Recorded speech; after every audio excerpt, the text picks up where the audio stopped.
Hello, everyone. My name is Kylie Moore. This is Nancy Zaya, and we're here with the Office of Career Services. So today we're going to talk about your resumes and cover letters and how to get you ready for the workforce. So a little bit about me. I'm a performer, and I also studied here in the acting program quite a few years ago. So I am, trained in acting. I got a BFA in acting in 2009. I have lived a very full performer life. The past 10 years, I've been focusing mostly on live music performance. I'm a singer. So I have some life experience in the music industry, less classical training. And now the pandemic, did weird things to the performance industry. So here I am getting a master's degree in clinical psych. So that can happen at some point. Okay, so I thought maybe this would give you some perspective and just like an inside scoop into what it's like to be a performer in Chicago once you graduate. So our presentation today is on developing your resume and cover letter. And as we all know, as performers, there's going to be different resumes. You'll have your performance resume and your job resume, your day job resume, your teacher resume. So if anyone has any questions, please, maybe you could use your voice and just shout out so I can hear you if you do. Feel free to stop me. Okay, so I think we'll get started here.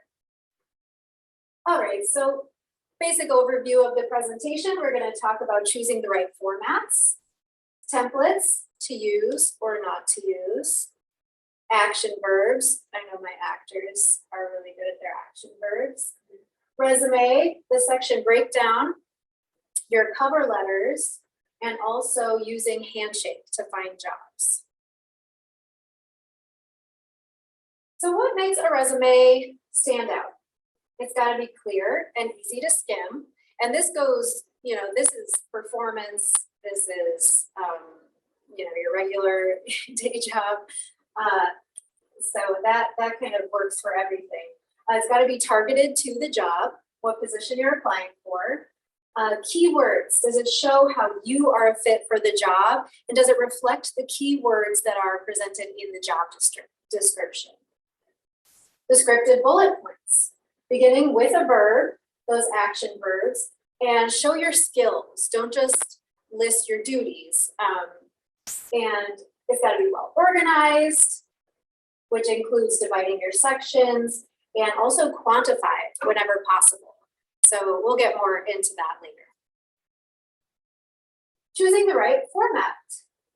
The order of importance resume, the order of categories, reverse chronological resume, and functional resume. Those are all different types of resumes that we will go into a little bit more detail next. So the order of importance resume is really popular for performers because here this is how you can tailor your resume to the job that you're applying for. So your experiences are listed in order of importance so that the reader can quickly see your most important and relevant experience first. So this is where, if you have a really big credit, like say, you're on Empire or Chicago Fire, or you've played on with the CSO or, on the Goodman stage, you'll put that first because it's obviously very impressive. And the order of categories should reflect your level of experience as well as the position for which you're applying. So for someone with significant performance experience, this is the most important category to show the employer. Additionally, I know for actors, it's like if you're applying for a TV commercial film gig, you'll put that stuff at the top. You'll also have a theater resume where then you've got your theater stuff at the top, voiceover. So these are all separate resumes that you would use for different jobs. The reverse chronological is more this is what people like to use for typical job applications. So your most recent position goes first. This is where you list your work experience in reverse chronological order. Most recent information is at the top. And this format allows readers to track your work history and easily visualize any work gaps. And then we also have a functional resume, which is kind of a combination resume. So this highlights your abilities, skills, and accomplishments rather than the places where you learned them. This is probably the least common format for performance, but it could be used for arts administration, something that really requires a very specific skill set. Action verb examples. I just looked back to see what the name of that book is. Does everyone have that? The like action, the action verb, action thesaurus, basically. But you know, that would be a great resource for building your bullet points. So you're going to start every bullet point with an action verb. Things such as, you know, accompany, arrange. You can get really creative with that. So you can do like created or collaborated. And if you're still presently in a position, you'll use the present tense. If this is a past position, you'll use past tense. Okay, so then the header of your resume, you'll start with your name and contact info. This one can be, your name can be bigger than the rest of your information. Your address, you don't need your full address, but city, state, and zip code. Your professional email and cell phone number.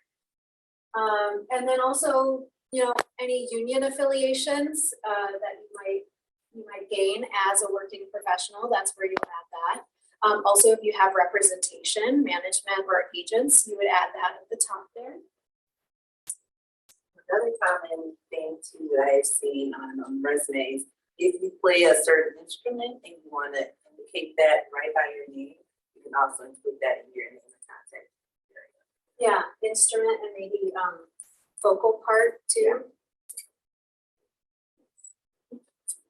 Career summary. So this is a brief content-rich elevator pitch of your strengths, experience, and what you bring. So this is going to be, you know, just something very concise, something that you could literally deliver in an elevator, you know, so maybe it's 15, 30 seconds, but it brings, you know, who you are, what you're looking for, and what you can bring to a position or to a company. And then you'll list your performance experience, obviously. This is relevant work experience in reverse chronological order, including accomplishments. And again, you know, you might choose to put just the most relevant things at the top rather than reverse chronological. So here are some examples. CSO, you'll want to put the dates, of course, and yeah, your position. Oh, right. Something that I did want to mention that is unique for performers is be sure to mention when you work alongside any big names in the industry. So important directors you worked with, or you know, musicians that you played alongside, or that, you know, they have soloed during your, you know, you've worked with them or whatever. Just people in that industry like to see names that they recognize. Skills, you've got a bulleted list of relevant skills for the job position. This can include things like being reliable and dependable, active learning, and then down at the bottom you've got opera, ensemble. You might also add, I mean, you know, if you have experience with physical theater, like juggling or del arte, you know, whatever special skills or training that you might have had. Education and certification. List your academic qualifications starting with the highest. So once you graduate, you can put this degree on your resume. Well, and actually, it should already be on your resume. And you can just say anticipated graduation date, yada, yada, yada. And then you'll also list other certifications. So for example, sign language certification, or a music practitioner's license. That would also be helpful information. Honors and awards. Add any performance related awards.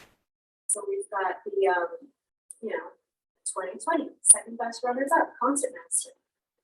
2019 Golden Gate Award, 2022 Joseph Jefferson Award. So just, show off a little bit.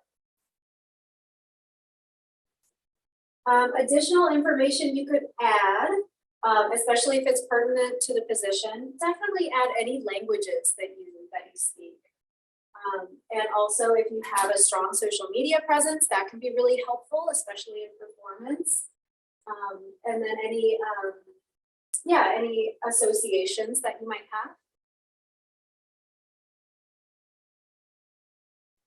So the resume template, just don't use one. Just don't, because everybody's using the same ones. Which, although it might seem like you want to stand out, the templates that you find on Word are just they're overused, and so it's better to just use a Word document, punch all of your info in there, and just make it real concise, real minimalist. Another issue with the templates is that it messes up tracking software. So if you're applying to a position, maybe a big organization or certain companies use this tracking software that will throw out template resumes just because it does not compute. The robots don't like templates. So. And cover letters, I'm going to pass it over to Nancy here. Hello, everyone. So for cover letters, typically they would be formatted as if you're sending out a business letter. So with that, you always want to include your header with the date and contact information, also your salutation or your greeting, an opening paragraph, a middle paragraph, a closing paragraph, and then of course the letter, ending, and signature. So I always like to tell people you actually have 3 sections to your cover letter: the beginning, the middle, and the end, right? And so in the beginning, you would include the header, the salutation, and then your opening paragraph, and you'll have your middle paragraph, and then your closing and letter ending. Your cover letter should be 1 page. Do not go past 1 page. Typically, it takes employers anywhere between 6 to 10 seconds to look both at your cover letter and your resume. So you want to keep it short and to the point. You want to make sure it's targeted as well. So that's why we say, or we suggest keeping it at the 1 page level. Also with your font sizes, you want to keep them between 10 to 12 font sizes. And then some really cool and most modern fonts could include Arial, Calibri, which is my favorite, and then there's Cambria. There are other fonts that you can look into, but you want to stay away from anything fancy because, again, like Kylie mentioned, there's the applicant tracking system that when it sees graphics or anything that does not work well with the robots or the computing system, it'll automatically trash out your resume, even though you may be the most qualified. So keep that in mind. All right, and so for your header, you want it to look something like this. You have the date, you have the person or who you are, maybe the company that you work for, or you can list Roosevelt if you're still just a student, the address and the location. So including a professional and detailed heading will make it easier for the hiring manager or recruiters to follow up with you regarding the position. So that's why you always want that to be front and center. And then your greeting, dear hiring manager, or if you do your research and you're able to find who the actual hiring manager is, you can list their name on there. The one thing we want you to do is try to find their names if possible. Typically, if you're about to receive an interview, they'll share with you the name or the names of the folks that would be part of your interview. If you can't find that, it's always safe to just have dear hiring manager or dear search screening committee, something along those things, but not to whom it may concern. Please do not include that on your cover letter. All right, so your open paragraph. You want to make sure that you're mentioning the job title for which you are applying to and where you saw the position.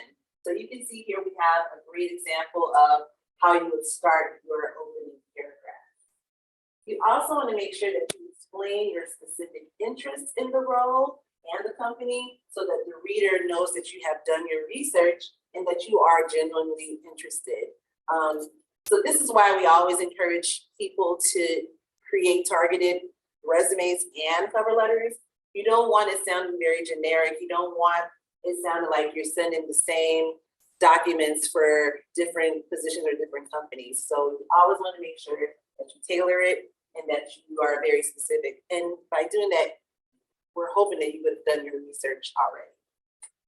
And then briefly state the main experience or qualification you have that makes you a good fit. Again, you have to think of it as if it's not just you applying for the position, there are several other people applying. So you want to make sure that again, you're pinpointing different ways why you would be the best for the role. All right, and so we're at the second paragraph. So in the second paragraph, you want to provide a brief overview of your background and your experience and why it's relevant to the work that they're asking for, to that job description. Again, you want to include key achievements, skills, specialties that make you the best fit for the role. And then focus on one or two things and provide details about your success, including measurable impacts you made. So again, include numbers, percentages, facts, all of that. That's what that means. You want to make sure that you're quantifying your experience.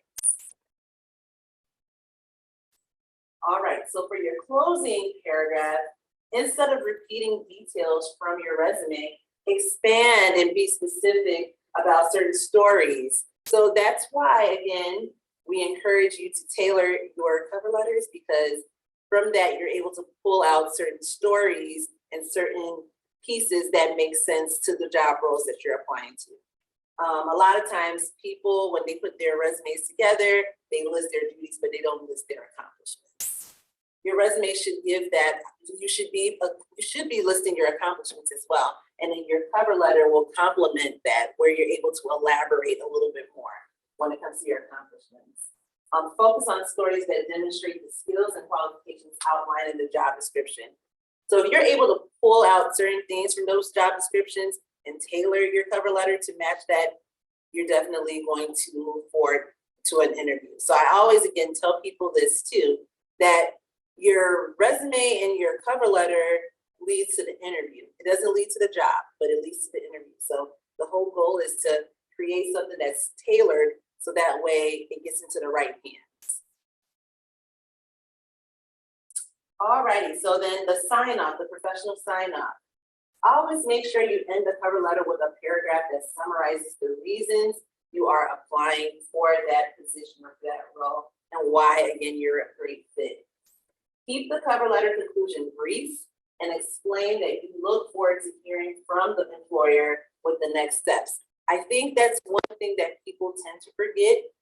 They don't ask for the interview. Well, this is a great way to ask for it. You're giving them a call to action. You're letting them know why you qualify for the role, but then to also consider you by moving on with next steps. So as you can see, that last sentence we have in there, in submitting this letter, I look forward to discussing the position in more detail. That's you asking for the interview and you being very intentional with why you're interested in the role. So don't be shy to do that. Definitely put out that call to action. All right, and then last but certainly not least, Handshake. I'm not sure if everyone knows what that is, but that is the job board that we utilize here at Roosevelt, and you have access to that as a student. It's a great way for you to request appointments with our center, our Office of Career Services, where we, go through resume reviews. We also do mock interviews. We do career planning. So we go over everything and anything having to do with careers. It's also a great place to register for any career-related fairs or events that we're having. It's a great way for you to interview for jobs and internships on campus and off campus as well. The nice thing also about Handshake is that the employers that we have on there know that you're students. So it's very student focused, and they're not looking for someone that has 5 to 10 years of experience. They know that you're students and that you're still growing in your profession. And they tend to reach out to students. If you have a resume or if your profile is completed, they will reach out to you. Employers will reach out to you directly. So it's a very, very great resource. It's, again, what we use here to make appointments, to meet with the different members of our team. So if you don't have Handshake, download it, create your profile or update your profile, and be ready for finding jobs and internships. And this is our contact information here. We are located in this building, the auditorium building, on the first floor, room 104.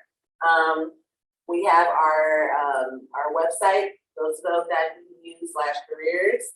And then career@roosevelt.edu is our email if you want to reach us that way, our phone number. We're also on social media, so follow us. We're on Facebook, Instagram, and Twitter, and our handle there is @RUCareer. Also, if you're on LinkedIn, I encourage you, if you're not on LinkedIn, I encourage you to create your LinkedIn profile and follow us as well. Our group is Roosevelt Connect. Great group. We have a mixture of alumni, students, employers. Everyone is in that group. So if you're not, again, or if you are on LinkedIn and you don't follow us there. And then for appointments, again, make that appointment through Handshake. And that is all that we have for you today. Thank you so much. If there's any questions, we could leave the video going for a minute.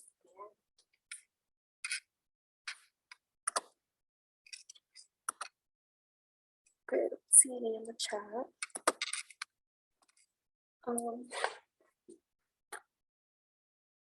So do you think like the resumes will be different for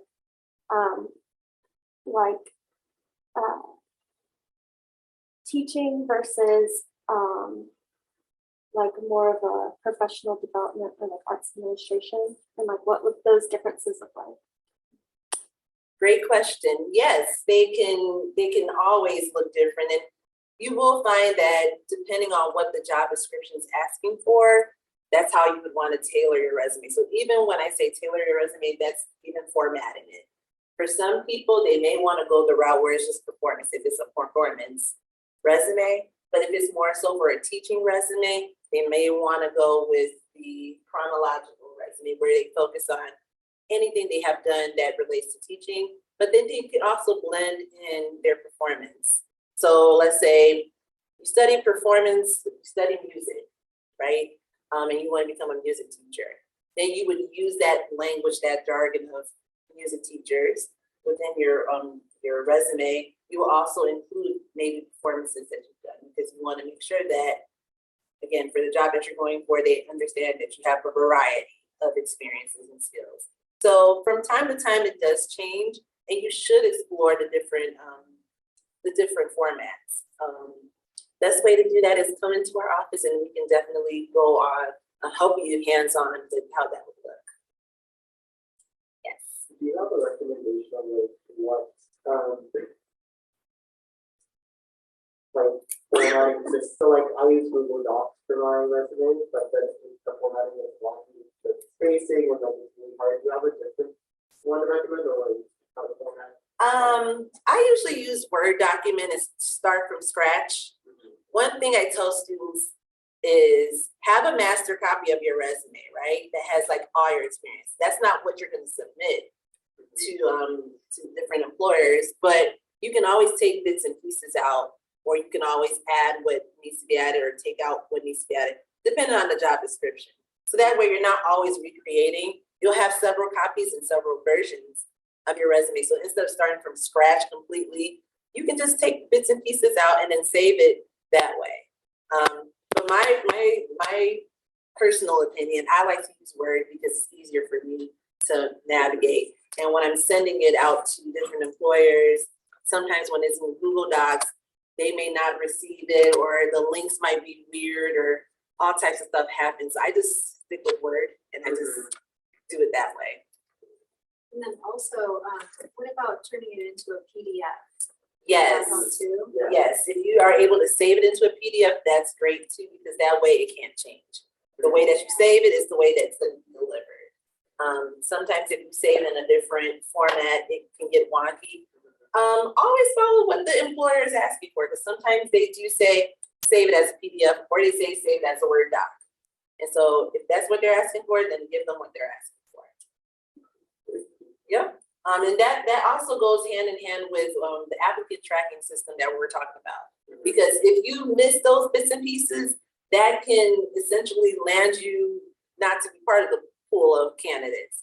So again, whatever the employer is asking for, or whatever format they're asking for, you want to just submit it in that format.